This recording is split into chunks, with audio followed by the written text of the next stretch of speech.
అండి, welcome to Varahi cooking and DIY. ఈరోజు మామిడికాయతో ఒక రెసిపీ చూద్దాము. దీన్ని అయితే మా కర్ణాటకలో గుళం అంటారు. మీ ఊర్లో ఏమంటారో కింద కామెంట్ సెక్షన్లో కామెంట్ చేయండి.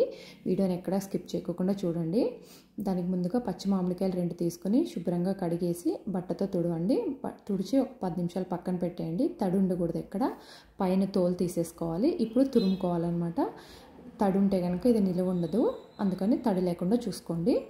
ఇప్పుడు తురుముకున్న తర్వాత వాటర్ ఎక్కువ ఉంటే కనుక పిండేసేయండి. నేను తీసుకున్న దాంట్లో వాటర్ లేవు ఎక్కువ. పులుపు కూడా ఒకసారి తిని చూడండి, దాన్ని బట్టి మనం బెల్లం అడ్జస్ట్ చేసుకోవాలి. మనం తురుముకున్న దాన్ని ఇప్పుడు కొలుసుకోవాలన్నమాట. నాకు 1 కప్పు వచ్చి కొంచెం వచ్చింది. దీనికి నేను 1.5 కప్పు వరకు బెల్లం యాడ్ చేస్తున్నాను. తీపి ఎక్కువ తినేవాళ్ళైతే 2 కప్పుల వరకు యాడ్ చేసుకోవచ్చు. బెల్లం కూడా యాడ్ చేసి ఇప్పుడు అంతా కలుపుకోవాలన్నమాట. పొయ్యి మీద పెట్టకూడదు. అంతా బాగా మిక్స్ చేసుకుని ఒక 4 గంటలు మూత పెట్టేసి పక్కన పెట్టేసేయండి. 4 అవర్స్ తర్వాత ఇలా బెల్లం అంతా కరిగి వాటర్ బయటకు వచ్చి ఇలా ఉంటుందన్నమాట. ఇప్పుడు పొయ్యి మీద పెట్టుకోవాలి. మీడియం ఫ్లేమ్లో పొయ్యి మీద పెట్టుకుని కలుపుతూనే 8 నుంచి 10 నిమిషాలు కుక్ చేసుకోవాలి. ఎక్కడ వదలకూడదండి, అడుగంటుతుంది. కలుపుతూనే 8 నుంచి 10 నిమిషాలు కుక్ చేసుకుని కొంచెం మధ్యలో కొంచెం సాల్ట్ యాడ్ చేసుకోవాలి.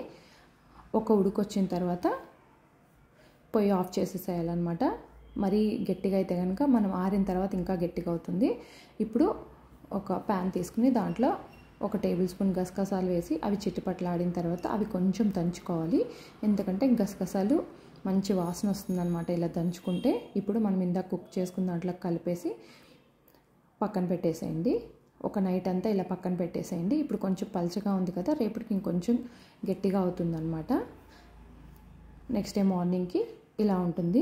ఇంకా తీపి కావాలి అనుకుంటే మాత్రం బెల్లాన్ని డైరెక్ట్ కలిపి యాడ్ చేసుకోవాలి, కానీ వాటర్ యాడ్ చేసి మాత్రం యాడ్ చేయకూడదు.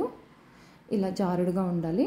ఇప్పుడు దీన్ని ఒక గాజు సీసాలోకి తీసుకుని పెట్టుకుంటే మనకి ఇది ఫ్రిడ్జ్లో పెట్టుకుంటే 6 మంత్స్ వరకు ఉంటుంది. మనకి స్కూల్స్ స్టార్ట్ అయిపోతున్నాయి కదా పిల్లలకి, ఇంకా జూన్ వస్తే చపాతీల మీద సర్వ్ చేయడానికి చాలా బాగుంటుంది. బాక్స్లోకి పెట్టడానికి ఒట్టిది కూడా తినేయచ్చండి. తప్పకుండా ట్రై చేయండి. కొరియన్ జామ్ దీని ముందు ఎందుకు పనికిరాదు. ట్రై చేసి ఎలా ఉందో కామెంట్ చేయడం మర్చిపోవద్దు. వీడియోని షేర్ చేయడం మర్చిపోవద్దు. లైక్ చేయడం కూడా మర్చిపోవద్దండి. మళ్ళీ నెక్స్ట్ వీడియోలో మళ్ళీ కలుద్దాం. Bye, take care.